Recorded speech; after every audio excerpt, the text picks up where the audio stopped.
ओम नमो भगवते वासुदेवाय नमः। ओम नमः शिवाय। दोस्तों कैसे हैं आप, ये बताने के लिए यहाँ पर कमेंट्स बॉक्स में हर हर महादेव जरूर लिख दीजिएगा। तो देखिए, इस बार 2025 में एकादशी का व्रत 6 जून को रखा जा रहा है। तो हम इस तरह से पहले विधि विधान से पूजा हमें करनी होती है। दान में हमें पंखे का दान करना चाहिए। जल से भरा हुआ कलश का दान आप जरूर करिएगा, क्योंकि निर्जला एकादशी है। जून के महीने में गर्मी बहुत पड़ती है, तो आप निर्जला एकादशी के दिन जल से भरा हुआ कलश का दान जरूर करिएगा। और पंखे का दान किया जाता है। साथ में आप सीजनल फल का दान कर सकते हैं, या फिर जो है पीले वस्त्र का भी आप दान कर सकते हैं। तो अगर आप पूजा में देखिए अखंड ज्योत जलाना चाहते हैं, आप अखंड ज्योत जलाते हैं, 24 घंटे का आप निर्जला व्रत रख रहे हैं। साल में 24 एकादशी होती है, पर निर्जला एकादशी जो होती है ये बहुत ही खास और विशेष एकादशी होती है, जिसका हमें निर्जल रखकर अगर हम जो है उसके नियम का पालन करते हुए यह व्रत करते हैं, तो हमें जो है इसका विशेष फल प्राप्त होता है। तो अगर आप निर्जला एकादशी का व्रत कर रहे हैं और अखंड दीपक आप जलाना चाहते हैं, तो आपको किस तरह से अखंड दीप जलाना। तो देखिए, इस तरह से हम कलावा ले लेंगे और कलावे को मतलब बड़ी बाती हमें बनानी होगी, क्योंकि हम अखंड ज्योत जला रहे हैं, तो हम 24 घंटे के लिए यह ज्योत जलाकर रखना है और इसका हमें विशेष ध्यान भी देना है। तो इस तरह से हम थोड़ा सा मोटा कर लेंगे।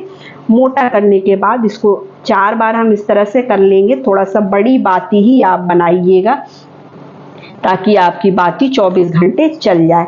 उसके बाद हम इसे तोड़कर इसको हम इस तरह से जो है मोड़ लेंगे और फिर इस तरह से हम इसकी बाती बना लेंगे। देखिए, इस तरह से हमें इतनी बड़ी बाती बना लेनी है, ये 24 घंटे चल जाएगी। तो इस तरह से हम इसको देखिए बट लेंगे। आपके यहाँ बट लेंगे कहा जाता है, या जो भी बोलते होंगे आपके राज्य में, इसको इस तरह से कर लेना है। उसके बाद ये जो हमारी अखंड ज्योति है, इसके अंदर जो है इसका पेंच हम खोल लेंगे। अगर आपको नहीं पता है तो इसलिए मैं आपको यहाँ पर करके दिखा दे रही हूँ। इस तरह से देखिए, इसके पेंच में हम बाती को डाल देंगे।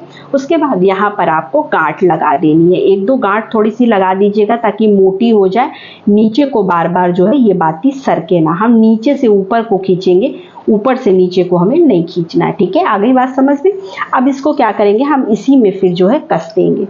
इसकी अखंड ज्योत की जो दीपक है, इसमें हम इसको कस देंगे और बाती को इसी के अंदर जो है खोलकर लपेट देंगे। इस तरह से आपको लपेट देना है।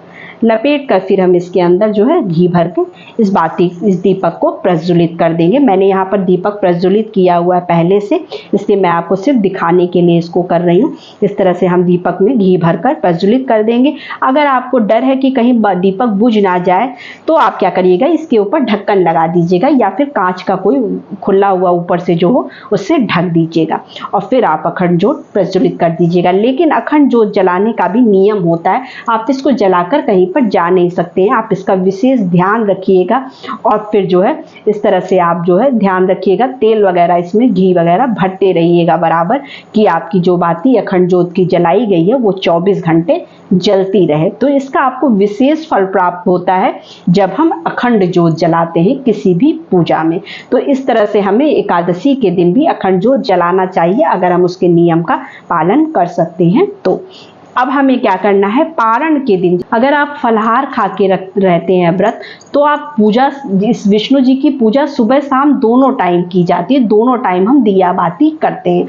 तो चाहे तो आप ये दान सुबह भी कर सकते हैं उसी दिन, और चाहे तो आप इसको पारण जो है द्वादशी के दिन जब हम पारण करेंगे, तब आप जो निराजल व्रत रखेंगे, जो पारण करेंगे, वो क्या करेंगे, इसको जो है हम उस दिन दान करेंगे। इसको हटा लेंगे यहाँ से और विष्णु जी की चौकी को हल्का सा हिला देंगे कि हे प्रभु, अब आप अपने स्थान पर विराजिए। इस तरह से हमें इसका पारण करना होता है। तो हम इस चौकी को हिलाने के बाद विष्णु जी की फोटो को जहाँ पर भी है वहीं पर रख देंगे, और ये सारी सामग्री जो भी कुछ हमने दान के लिए निकाली है, ये सब हमें क्या करना है, पंडित जी को दान कर देना है।